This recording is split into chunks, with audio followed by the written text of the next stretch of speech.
की आवश्यकता ही आविष्कार की जननी है। तो ये 10,000 से ज्यादा स्पीड इसकी नो लोड पर होती है और हनुमान जी का सहारा मिला, एक इंजन तैयार किया जो केवल बिना फ्यूल के चले। आने वाले समय में ये आविष्कार लोगों को मिलता है तो हम 100 रुपए में दिल्ली पहुंच जाएंगे। 65 रुपए से आता है प्रति किलोमीटर। क्योंकि आप देख सकते हैं कि मात्र कुछ समय लगा है। हम चाहते हैं टायर वाला, एक मजदूर जा रहा है, देहाती जा रहा है, अपने साइकिल में हवा भर रहा था, वहीं इसकी हवा। उन्होंने अब एक आग बैटरी वाली गाड़ियों को हम आगे करके ये इंडिया के डिजाइन को पीछे कर दें। तो हम किसी डिजाइन पर चैलेंज नहीं कर सकते हैं, हम अपने पर लगे हुए हैं। हम तो चाह रहे हाथ देहाती लेकर के साइकिल में लगा के चले। तो खर्चा कुछ नहीं लगना, दूरी भी आप अच्छी खासी तय करेंगे और आराम से इस पर 2 लोग बैठ भी सकते हैं। इसको इस तरीके से डिजाइन किया गया है। और इस गाड़ी के बारे में ज्यादा जानकारी देने के लिए हमारे साथ डॉक्टर भारत सिंह जी हैं। सर, कमाल का आविष्कार है ये। मैं चाहूंगा कि आप इसके बारे में थोड़ा सा हमें जानकारी दें। ये कहां से आपके मस्तिष्क में आया? देखिए, ये तो हम सनातन धर्म से फॉलोअर हैं। हमारे जितने पूर्वज रहे और हमारे जितने परिवार के लोग हैं, तो मेरा विचार यह था, दादा ने कहा रामायण पढ़ो, वहां से हनुमान जी के जिक्र है। हनुमान जी के जिक्र में गदा देखा, गदा यंत्र के रूप में मैंने समझा और ये लगा कि इसमें यंत्र है तो कोई न कोई चीज चलती है तभी तोड़ते हैं, बिना पंखे बिना इसके। तो ये हम पूरी सर्विस में होने के बाद जब फ्री हुए 2004 में रिटायर होने के बाद, मुझे लगा कि उस पर कुछ काम करना चाहिए। उस गदा पर क्या यंत्र है, किसमें क्या भरा हुआ है। तो क्योंकि पवन सुत नाम है, हवा से वेग से चल रहे हैं, तो हमने कहा हवा ही होगी और ये शायद मिसाइल की तरीके से ही उड़ती होगी और उड़ते रहे होंगे। और उस पर फिर अध्ययन करके हमने सोचा कि क्यों नहीं ऐसा कुछ बनाया जाए, क्योंकि हमारा इंडस्ट्रियलाइजेशन के बाद जो भी हमें मिला तो ईंधन को जला करके एनर्जी पैदा करना हुआ, चाहे पावर हाउस हो, चाहे रॉकेट साइंस हो, चाहे व्हीकल्स हो, चाहे जिस तरह के बस हो, चाहे कुछ डीजल, पेट्रोलियम और हार्ड कोक, यही सब। तो हाइड्रोकार्बन को जलाने से पूरे दुनिया में मैक्सिमम पॉल्यूशन क्रिएट हुआ है और आज की स्थिति के लिए जिम्मेदार हम ही लोग हैं। और पूरे अरब कंट्री जो है उसी पर अपना व्यापार करे, पूरी दुनिया पर उस पर टिकी हुई है। उसका अगर दुनिया की प्रगति है तो एनर्जी का स्रोत चाहिए, स्रोत तो ये हाइड्रोकार्बन। अब रह गया कि पेड़ पौधे नहीं है और जंगलात कट गए, सब खाने पीने, पॉपुलेशन बढ़ गई, खाने पीने के लिए जगह चाहिए और विकास के लिए जगह, रहने सुनने के लिए जगह चाहिए। तो जंगल नहीं है तो पॉल्यूशन का कंट्रोल कम हो गया। और आज की परिस्थिति में जलवायु परिवर्तन इतना भीषण हो गया है कि जब चाहो जब पानी बरसने लगता है, जब तूफान आने लगे, 1.5 से 200 किलोमीटर रफ्तार से आंधी आ जाती है, कुछ भी हो सकता है। तो उसको कम करने की आइडिया आया कि क्यों नहीं एक इंजन को परिवर्तित किया जाए जो केवल बिना फ्यूल के चले। और हनुमान जी का सहारा मिला, एक इंजन तैयार किया, 3.5 साल में PhD हुई, इंजन बना, पूरे विश्व में इसका चर्चा, क्योंकि अमेरिकन इंस्टीट्यूट ऑफ फिजिक्स ने इसको देखा, नया आविष्कार के रूप में उसको माना और इस पर पूरी चर्चा विश्व में उन्होंने फैलाई। और 12 साल में भारत सरकार ने इसका पेटेंट जारी किया। 2008 से लगे हुए थे, 10 में लंबा समय लग गया, 8 साल बचा हुआ, अभी तो 2-4 साल ही बचे हैं, 2-2.5 साल। तो उसमें हमें इसको इस बीच में काफी प्रयास किया है और कंपनियों के साथ भी जुड़े, टाटा के साथ जुड़े, प्राइवेट कंपनियों से जुड़े, लेकिन हर एक आदमी स्वार्थवश इसको चाहता क्या है कि जो बाकी काम है वो अपने से बिना उसको चोरी करके इसको अपने ढंग से कोई नया चीज पैदा कर ले और उस पर चले। इस पर अच्छा सर, अगर बात करें तो लगभग क्या इसकी लागत आई थी, कुछ इसके बारे में? उस समय हमें 80,000 रुपए की लागत इसमें है, इंजन और सब मिलाकर पूरे कार।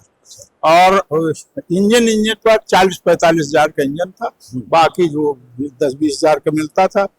पुराना इंजन हटा करके मैंने एयर इंजन लगा दिया जिसको डिजाइन किया है। और इसका 8 स्ट्रोक, एक रिवॉल्यूशन में 8 बार ये प्रेशर देता है। अच्छा। हाँ, तो ये फिरकी के सिद्धांत पर बना हुआ, और ये वेइंग टाइप उसमें रन करता, एक इसमें 8 बार पावर आता है। अच्छा। तो ये 10,000 से ज्यादा स्पीड इसकी नो लोड पर होती है, और 3,000 चाहिए, चाहे मोटर चाहे आपका कार हो, चाहे जो भी हो, 3,000 रनिंग आरपीएम होना चाहिए, रिवॉल्यूशन पर मिनट होना चाहिए। तो उस पर बड़े आराम से लगभग हमारा अंदाजा जो है कि अगर 70-80 किलोमीटर प्रति घंटे की रफ्तार से टेस्ट ड्राइव अभी हम इसकी लेंगे।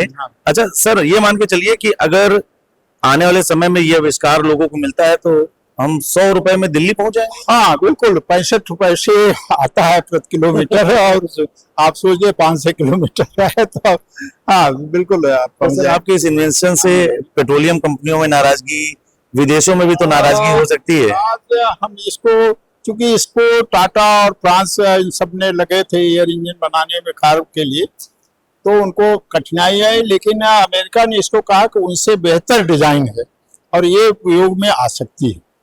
तो इसको वही धारा रख करके इसको जो इसमें 2 सिलेंडर लगेंगे जो 5 किलोमीटर, वो भी डिजाइंड है।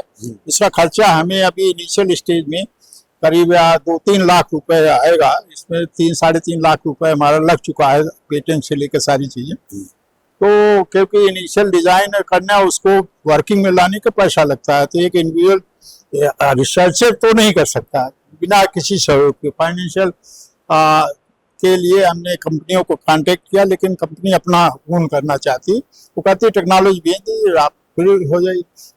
अमेरिका जो आपका उद्देश्य है वो सफल नहीं हो पाएगा। वो इसलिए कि हम भारतवर्ष के हैं, हम चाहते हैं कोई चीज भारतवर्ष की है तो भारतवर्ष में रहे, हम विदेशों में कहें। उन्होंने, अमेरिका ने कहा, हमने रिफ्यूज कर दिया। लंदन से आया मेल पर, वो भी रिफ्यूज कर दिया। थाईलैंड से आया, उसको 4-5 जगह से मुझे ऑफर टेक्नोलॉजी ट्रांसफर के आए थे, तो मैंने रिफ्यूज कर दिया। लेकिन संघर्ष में जीवन है, आगे चलता है और फिर सक्सेस मिलेगी, ये मेरी बिल्कुल। और हम चाहेंगे भी कि इसमें कठिनाई जो आप कह सकते हैं कितना लंबा क्यों लग रहा, किसी नई चीज को करने में आदमी को उसके जन्मांतर के बाद भी कोई न कोई इसको आगे बढ़ाता है। तो आज इसमें केवल चैलेंज है कि हमें सिलेंडर जितना पतला छोटा रहे, और कम से कम 1 घंटे के लिए अगर सफिशिएंट एयर उसमें प्रेशराइज बढ़ जाए। हम इसको प्रेशराइज नहीं कर रहे हैं कि हम स्टेशन जगह जगह दूसरे टाइप पे नहीं चाहते, हम चाहते हैं टायर वाला। एक मजदूर जा रहा है, देहाती जा रहा है, अपने साइकिल में हवा भर रहा था, वही इसकी हवा। ये आई थिंक ये नॉब जो लगी हुई है सर, ये हवा भरने के लिए, लेकिन उसका पाउंड वही है जो टायर वाले के यहाँ भरा जाता है। अच्छा, ऐसे हाई कर देंगे तो हमें पतले सिलेंडर में भी चलेगी, 200 किलो में 3 से चलेगी, लेकिन उसका रिस्क है ये है कि हाई प्रेशर के लिए हमें और अरेंजमेंट इसमें, और फिर उसके जगह जगह स्टेशन बनाने पड़ेगा प्रेशर का इसमें हवा भर दे। कुल मिलाकर सर अगर बात करें तो जिस तरीके से मिडिल ईस्ट में तनाव चल रहा है और प्रधानमंत्री मोदी ने अपील की है कि हमें कुछ ऐसे विकल्पों की ओर जाना पड़ेगा, फिर चाहे वो ईवी हो या सीएनजी हो, तो ऐसे समय के लिए और भविष्य के तैयार होने के लिए तो सर ये एक बहुत बेहतरीन क्या कह सकते हैं कि इससे अच्छा कोई विकल्प ही नहीं हो सकता। हाँ, नहीं, मैं देखिए, मैं किसी को क्रिटिसाइज नहीं कर रहा हूँ। हमारे अमेरिका में इस पर द्वंद चला था जब हमने बनाया था। उन्होंने अब ये कहा कि बैटरी वाली गाड़ियों को हम आगे करके ये इंडिया के डिजाइन को पीछे कर दें। पता नहीं क्या उन्होंने किया, लेकिन ईवी चली। ईवी में देखिए पॉल्यूशन को एक जगह से दूसरी जगह करने का, क्योंकि उसको एनर्जी चाहिए। 100% ईवी जो है इलेक्ट्रिक व्हीकल, बैटरी चार्ज करना, बैटरी उसका जो पॉल्यूटेंट निकलेगा, एक टाइम आएगा बैटरी फेंकी जाएगी, उसका जो निकलेगा वो कहाँ जाएगा। आज मोबाइल और इन सब चीजें का जो चीज निकल इलेक्ट्रॉनिक, मतलब ये कहना है, ये कहना पूरी तरीके से गलत, मुश्किल पड़ रहा है। ये कहना पूरी तरीके से गलत है कि जो ईवी है उससे भविष्य में कोई, हाँ नहीं, ये तो टेम्परेरी फेज है। जब तक चल रहा जो बैटरियां इतनी बढ़ जाएंगी तो कहाँ फेंकी जाएंगी, भगवान जाने क्या होगा। क्योंकि इनमें बैटरी की जितनी ताकत चाहिए, ये नहीं है कि स्टार्ट करने वाला डीजल इंजन स्टार्टर के लिए छोटी बैटरी चाहिए। इसमें 48 वोल्ट को कुछ पावर के है, 250 किलोवाट इसका चाहिए, 3 घंटे 4 घंटे का उसमें स्टोरेज होना चाहिए। चले तो वो डिजाइन एस्पेक्ट पर हम किसी डिजाइन पर चैलेंज नहीं कर सकते हैं, हम अपने पर लगे हुए हैं और कि इसका हमारा चैलेंज दूर हो। तो मोदी जी की जो समस्या है, हम तो चाह रहे हर देहाती लेकर के साइकिल में लगा के चले। बिल्कुल, और हम अपने चैनल के माध्यम से कहना भी चाहेंगे केंद्र की एयर इंजन दे, जी, छोटे से टैंक लगा ले, अब हवा भरा है उसको क्या 3-4 किलोमीटर चलना, देहात वाले अपना ऐसे चले, हमें ऑफिस जाना, हमें 10 किलोमीटर। आप ही ने एक रिसर्च किया था सर कि जो मोस्ट ऑफ द पॉपुलेशन है, जो ज्यादा से ज्यादा प्रदूषण निकल रहा है, उसके कारक मैक्सिमम 2 व्हीलर्स एंड 3 व्हीलर्स हैं। ये हमने निकाला था, ये हमारा एक अध्ययन था 1998 से 2002 तक का, जो कि राइट्स ने किया था। उसी से निकला था कि मैक्सिमम पॉल्यूटेंट जो निकल रहे हैं, 2 व्हील व्हीकल जो है 80% है, उसमें 88% 2 व्हील है, तो इससे 60%, 50 से 60% पॉल्यूशन यही जनरेट करेंगे। तो ये इसको धारणा लेके हमने इसका उद्देश्य के आगे बढ़े। तो अगर हमें साइकिल भी लेकर के ऑफिस जाना पड़े और उसमें एयर का छोटा सा इंजन लगा दिया, एक सिलेंडर हल्का सा लगा दिया और लेके हमें 10-15 किलोमीटर 20 किलोमीटर के लिए, इससे तो ये इससे बढ़िया कोई चीज है।